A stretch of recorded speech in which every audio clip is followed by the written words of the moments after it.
do a test run.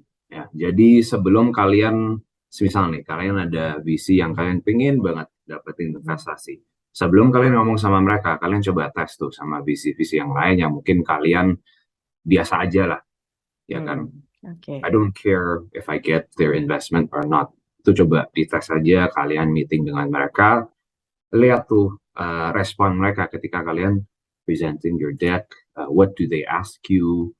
Um, what did you have difficulty answering? Nah, itu dibersihin tuh biar ketika kalian mau ngomong sama visi yang kalian beneran pengen, udah lancar, udah easy.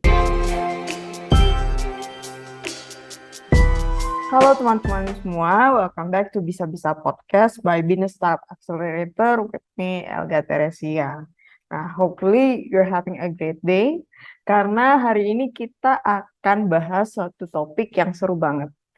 Nah, mungkin teman-teman udah sering banget nih denger soal VC atau Venture Capital.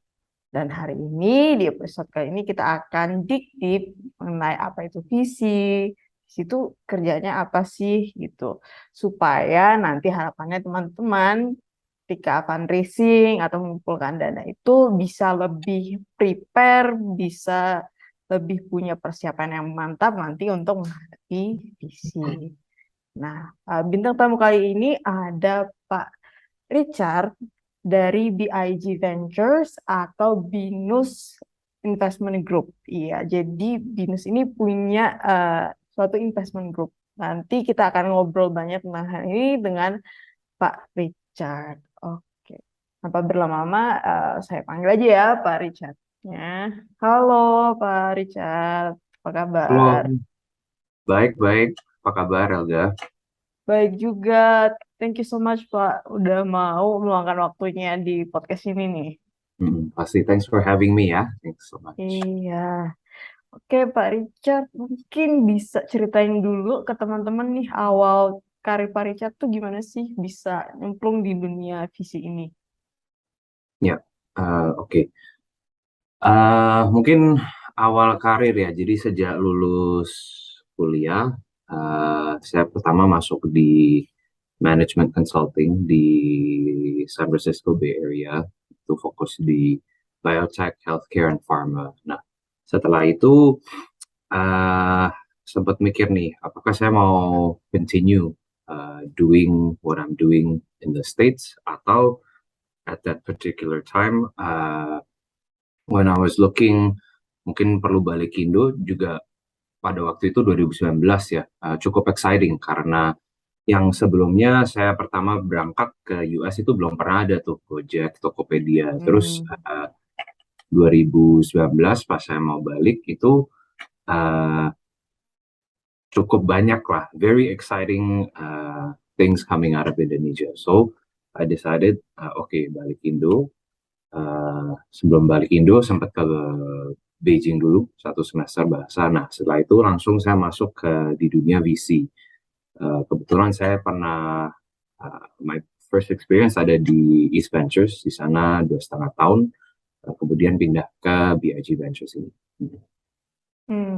Oke. Jadi dulu Pak Richard ini sempat kuliahnya di US ya, di UC Berkeley kalau nggak salah ya Pak. Ya, ya, betul, betul. Oke. Sempat ambil jurusan itu ya Pak, Environmental Economics and Policy ya. Ya, betul. Jadi fokus Oh, ke natural resource management seperti itu. ya, keren, keren. Dan waktu kuliah itu udah muncul ketertarikan untuk di bidang investment atau gimana, Pak? Ya, jadi dari kuliah memang saya banyak ambil kelas-kelas bisnis sih. Jadi um, I think pada waktu kuliah jalur kelulusannya sebenarnya hanya management consulting atau finance related lah. Jujur aja venture capital nggak kepikiran pada waktu itu. Hmm. Mungkin saya lebih tertarik ke investment banking. Cuman pas mau balik Indo, VC lagi, I wouldn't say new, tapi juga nggak terlalu banyak dikenal when I came back. So I thought, you know what, good opportunity, let's do it. Gitu sih. Hmm. Oke. Nah, terus pas Pak Richard balik lagi ke Indo, itu sempat bandingin nggak iklim startup di US dan di Indo tuh kayak gimana gitu? Ya, Apakah beda jauh atau we're catching up? ya. Um, Beda jauh sih, short Oke. answer. I think Indo at the time that I moved back ya, itu Hmm. mungkin ada 10 tahun, 5 sampai 10 tahun lah di belakang situasinya. Mungkin 10 tahun sih lebih dekat ke sana. Jadi sebagai contoh, pas pertama saya mau balik Indo, di US Amazon udah very well known, everyone uses Hmm. e-commerce ya kan, eBay, Iya. Amazon. Ride hailing juga udah, ride hailing food delivery juga udah cukup very popular, very famous lah, Uber, Hmm. Postmates, DoorDash. Nah, pas titik yang sama di Indonesia, mungkin Gojek masih baru-baru mulai, they've been there a while, cuman kayak in terms of adaptability masih nggak terlalu tinggi kan. Apalagi di luar dari Jakarta, ya. Tokopedia sama halnya. Jadi semua lagi pada migrasi dari offline ke online ketika saya pertama Hmm. masuk. Dibandingin di US, everything already online. Jadi mereka udah masuk yang agak spesifik tuh bidang startupnya. Gitu sih perbedaannya. Hmm. Oke. Dan waktu itu pas balik ke Indo kan Pak Richard langsung jadi VC ya, kalau nggak salah di East Venture ya. Iya, betul. Langsung. Oke. Nah, keseharian seorang VC itu seperti apa ya Pak? Boleh ceritain? Em, jadi tugas kita bisa dipecah menjadi 3 secara garis besar. Yang pertama itu namanya deal sourcing. Jadi kita pergi cari-cari startup lah yang ingin diinvestasi, ya kan? Itu berarti kita ketemu Hmm. dengan startupnya, dengan foundersnya. Kemudian kalau bagus, we do due diligence, yaitu Hmm. research ya. Kemudian direkomendasikan mau diinvest atau enggak. Nah, setelah itu, yang kedua namanya portfolio management. Nah, portfolio management setelah kita investasi dari step yang pertama ini, kan perlu kita monitor ya. Hmm. Jadi segala hal yang kaitannya monitor portfolio masuk ke sini. Jadi kita sering ketemu mereka mungkin setiap minggu, setiap bulan, quarterly. Kita tanya performanya mereka seperti apa, bantu kita beri sugesti mungkin di strategi atau kalau mereka lagi butuh bantuan di apa aja kita akan coba bantu. Nah, yang bagian terakhir, yang ketiga ini events lah. Jadi VC kan banyak nih, startup kan banyak event-event. Hmm. Ada pitching event, ada mentorship event, ada akselerator. Nah, itu job yang ketiga, termasuk networking, bakal masuk ke sana semua tuh. Ya. Mm-mm. Oke, jadi nggak hanya menggelontorkan uang ya, jadi VC itu juga monitor, engage with the startups, dan kasih guidance, networking gitu ya Pak, kurang lebih. Iya. Mm-mm, mm-mm. Harus. Oke, nah kalau Pak Richard kan sekarang udah di BIG Ventures nih. Nah, bedanya waktu di BIG dengan di VC yang lain tuh gimana ya Pak? Karena ini kan BIG menarik ya, VC tapi under business education institution gitu. Iya. Uh, it's different but the same. Oke. Dalam arti ya, manajemennya beda. Mungkin hal yang kita lakukan untuk assess portfolio or a new deal juga beda. Mungkin sektor yang kita pandang juga agak berbeda. Cuman dari segi the actual job, ya kan, yaitu yang tadi saya sebutin, deal sourcing, portfolio management, dan events, itu sih masih sama ya. Hanya beda direction, beda Hmm. the guidance, beda guidelines, mungkin gitu. Oke. Nah, kalau di BIG Venture ini arahnya kemana ya? Apakah ada industri tertentu yang disasar atau gimana, Pak? Ya, kalau di BIG Ventures, jadi we we were started 2021 ya, late last Hmm. year. Um, Kita sekarang itu fokusnya we're sector agnostic. yaitu kita bisa investasi di startup di bidang apapun. Cuman kita memang ada fokus di uh, edtech, edukasi. Kenapa? Karena ya backing kita memang BINUS dan itu expertise kita memang ada di sana. Sektor yang kita masuk pun itu early stage, seed, Hmm. pre-A, Series A. Cuman sweet spot kita memang pre-A dan Series A. Tambah lagi, we do prefer to follow on, at least for now.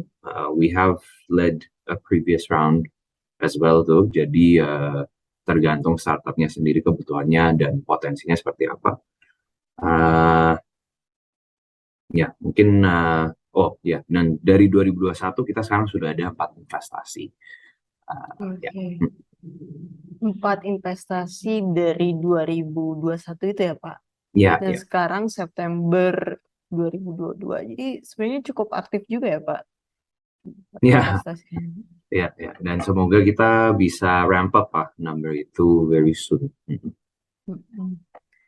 Oke, tapi saya mau dig deep lagi nih. Ini kan eh, BIG ini under education institution nih. Kenapa? Bagaimana ceritanya sih Pak? Institusi edukasi bisa punya visi itu gimana Ya, awalnya? ya. Tujuannya Uh, apa? mm-mm. Jadi BIG as mentioned ya, kepanjangan Binus Investment Group ini dianggap sebagai VC arm-nya Binus. I think the direction yang mau diambil ya kan Binus sudah memiliki reputasi yang sangat bagus lah dalam dunia edukasi, sudah ada di sini cukup lama, kampusnya juga sangat banyak. Jadi ini sebagai salah satu bentuk ekspansi, mungkin ada line bisnis yang baru ya. Jadi ini falls under enterprise-nya Binus, essentially the new arm. Jadi dengan ini kita berharap bisa uh, memiliki banyak portfolio lah. Dan berhubungan ini memang di bawahnya Binus, kalau kita investasi di startup yang edtech, semoga bisa kita bantu dengan network-network kita, jadi bisa tumbuh dengan jauh lebih cepat. Harapannya seperti itu sih. Oke. Ini mungkin saya mewakili pertanyaan dari teman-teman Binusian. Apakah kalau Binusian ada special advantage, Pak? Jadi kalau Binusian ada yang apply, kita jujur we take a neutral approach ya. Jadi we assess Oke. you as any other deal. Kalau kalian memang bagus akan kita investasi, bukan karena kalian minusian pasti kita masuk nggak sih. Kita assess as a normal deal. Hmm. Oke, jadi sebenarnya sama aja seperti So, visi di luar sana ya. Ya tetap objektif gitu. Ya, jadi teman-teman yang mau coba dapat pendanaan dari Baji Venture, ya semangat ya. Nah, kalian nggak punya special advantage. apply Oh, aja. Mm-mm. iya. Tadi kan sweet spotnya di pre-seed A ya, Pak? Mm-mm. Oke, kalau dari industri agnostik tadi ya. Tapi ada preferensi tertentu selain edtech? Ya, jadi segmen agnostic, jadi kita masuk everything sih. Oke. Any industry boleh, cuman kalau ya we're interested in ad tech lah. Cuman kalau ada yang industri lain bagus banget, kita juga nggak bakal tutup mata. Hmm, oke. Nah, kalau ada startup nih yang datang ke BIG Ventures mau fundraising, itu biasanya how do you evaluate the startups, Pak? Ya, Ada kriteria tertentu atau gimana? ya. Jadi secara garis besar itu in the early stage ya. I think Hmm, even later stage juga. The way VCs evaluate an opportunity varies VC by VC. Cuman secara garis besar ada 3 hal. Yang pertama itu founders, ya kan? Apakah founder ini is he impressive enough? Can he be trusted? hmm, Do I think founder ini bisa bikin startup ini menjadi gede banget, ya kan? Gitu.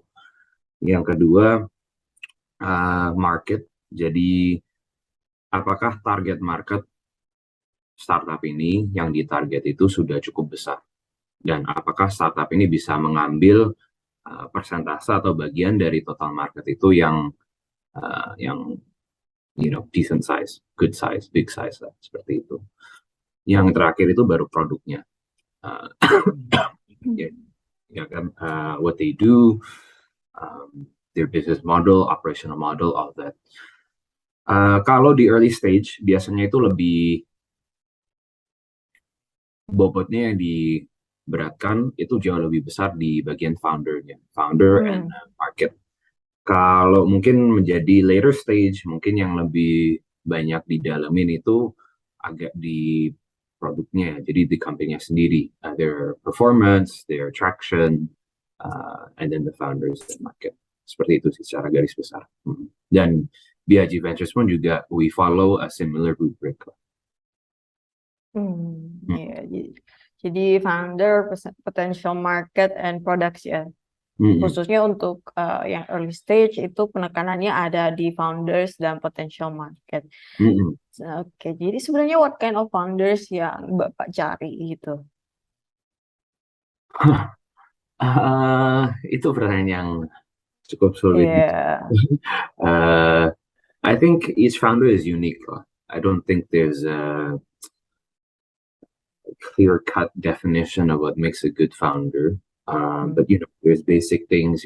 Harus trustworthy, harus punya integrity. They need to be hardworking, able to persevere, things like that. And they need to be, in my opinion, I like to know if they are well-read, yaitu apakah mereka banyak mengetahui industri mereka sendiri dan yang ada di luar lah, sebagai contoh. Jadi semisal ada masalah yang muncul di bisnis mereka bisa ambil data dari mana lah, oke kita cobain ini. Seperti itu.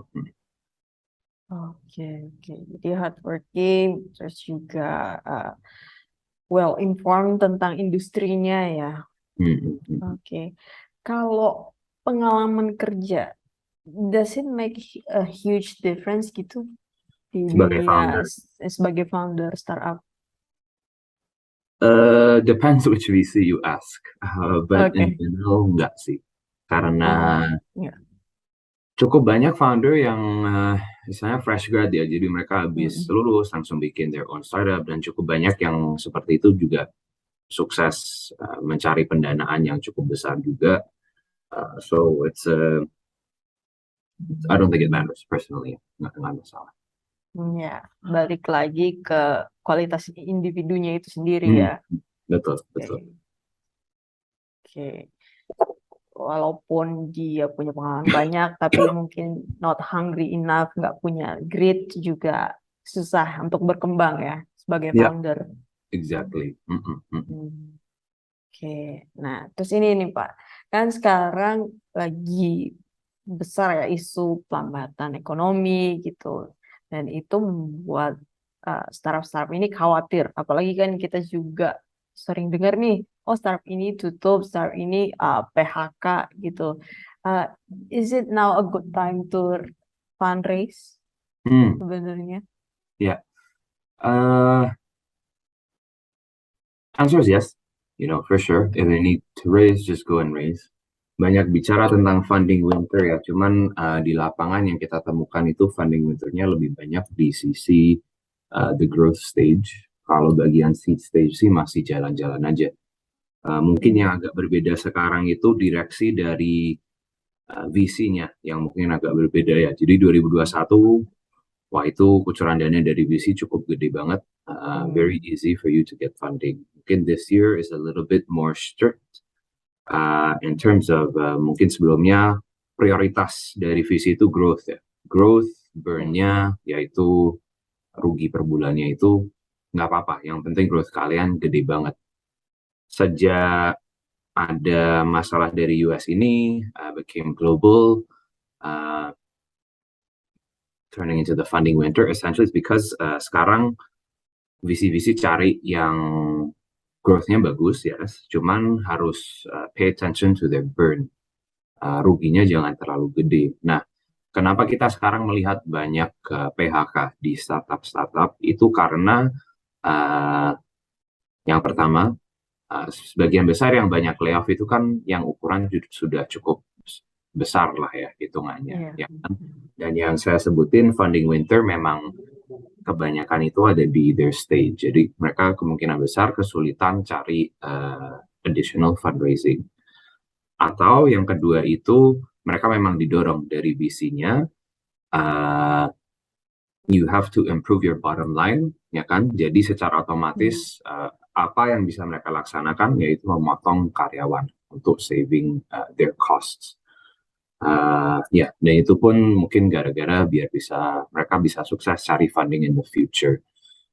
Itu sih kenapa kita lihat banyak PHK. Dan as a seed founder, if you're going for your first round of fundraising, jangan takut sih, masih aja cari, ya kan?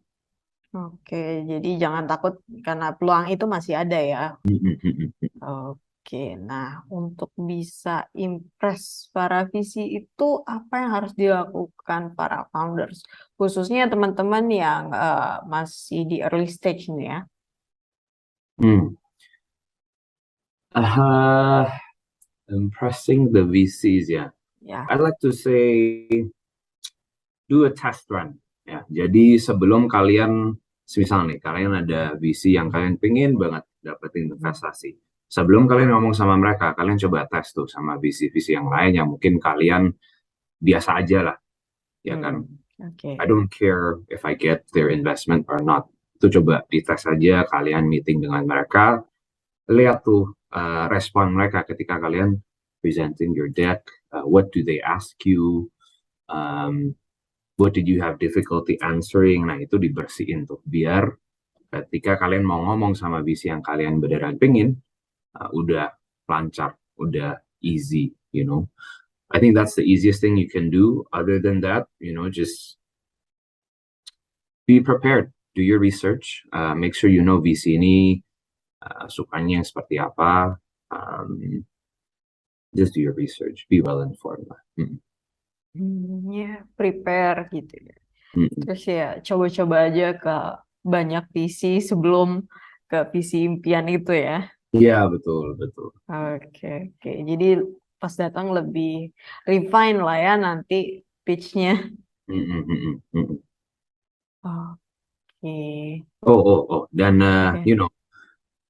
why you do Mm-mm. this, ya kan? Itu karena you want to be able to tell your story, uh, your story well lah, ya kan? Makanya perlu latihan dulu tuh sama visi-visi yang lain. Your story needs to be clear cut, concise. You need to be able to see where the end is, basically. And you need to communicate that effectively. Itu sih. Saya tambahkan itu. Oh, iya. Tapi ada apa aja sih common mistakes yang sering Bapak temuin dari startup yang minta fundraising gitu? Common mistake for me, my personal pet peeve is kalau mereka nggak tahu competitor mereka siapa. Atau saya lebih tahu kompetitor mereka siapa. Let's say I meet and I say this name, I'm like, oh, who's that?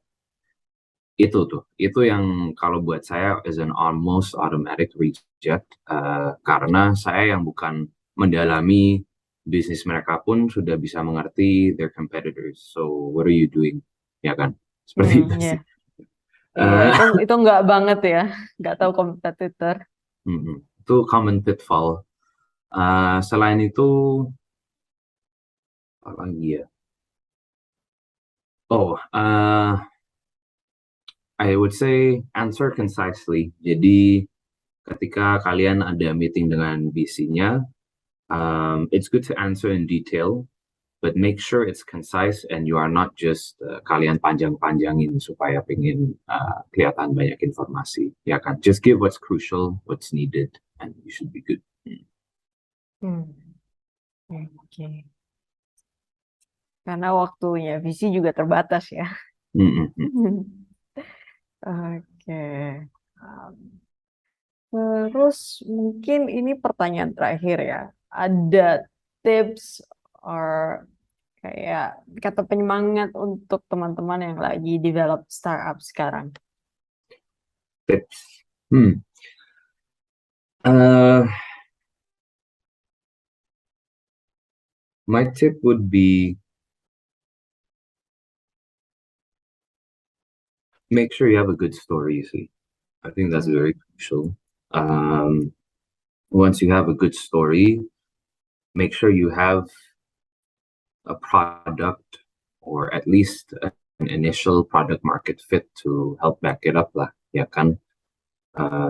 That's not always the case. Kadang a good story is enough bisa diinvest. Itu memang pernah terjadi. Cuman, if you have at least early numbers, early product market fit, it will help lah. Or what seems like product market fit. Mungkin kalian memang belum dapat PMF, cuman sudah kalian coba tes, oh ya ini kayaknya ada nih, ya kan? Nah itu yang bisa kalian coba. That's what you can try and sell, right? Sebagai selling point kalian. Oke, ini ada buktinya. Saya mau minta uangnya supaya bisa saya kejar kayak gitu. Nah, oke, biasanya jauh lebih gampang. Next one, again, be prepared. Ask kalau kalian punya teman-teman yang sudah sebagai founder, sudah pernah cari funding dan sukses, itu tuh coba kalian tanya caranya gimana, deck-nya suruh kalian review lagi, dan coba diminta kenalan, dikenalin ke visi-visi lain. Karena di dunia visi, jujur aja memang lebih banyak yang diinvestasiin kalau referralnya itu dari orang yang kita kenal, yaitu founder lain atau orang VC lain. Itu, ya. Jadi networkingnya harus kuat juga ya. Sebagai founder, ya. Dan itu tadi ya, jangan nyerah untuk coba ya. Karena kalau nggak salah jarang banget yang langsung sekali pitch terus goal dapat funding gitu ya deh. Ya, itu jarang sih jarang, cuman memang pernah terjadi, has happened Oke. to me personally as well. Jadi, Oh, just don't be scared, just do it, try it, but be prepared. iya. Dan kalau memang persisten mungkin coba juga tipe pendanaan lain ya, nggak hanya dari VC. Dan later bisa fundraise ke VC setelah itu. Itu Ya, nggak Pak? bisa. Pernah ada case gitu nggak Jadi, yang Bapak temuin? kalau kalian feeling belum tepat nih cari Mm-mm. funding dari VC, step sebelumnya sebenarnya ada angel round, yaitu siapa tuh angels? It's your friends, it's your family, it's your random people that you meet that suddenly trust in you dan mereka mau masukin duit. Itu angels. Carilah tuh, ya kan, keluarga kalian, teman-teman kalian, friends of friends-nya kalian. Coba cari uang dari mereka, you run it, build your product, test initial product market fit, baru ambil VC. Bisa. Atau kalau kalian kebetulan somehow, dan ini jarang sekali, and actually don't suggest it, you can find a loan, you can do so, but I don't suggest it. Karena ketika Risky ya. kalian, iya, pas kalian cari funding VC, pasti langsung ditodong nih, kenapa kalian ada liability nih, why do you have this loan, kapan mau dibayar balik, dan it could bite you back in the end. Jadi mending, I suggest just try and see angels. Ya. Oke. Thank you so much untuk insight-nya Pak Richard. Ya, semoga bermanfaat untuk teman-teman semua ya. And thank you semua buat teman-teman yang udah stay tune dari awal sampai akhir. And we'll see you in the next episode. Bye. Thank Thank you you. so much. Good luck, everyone.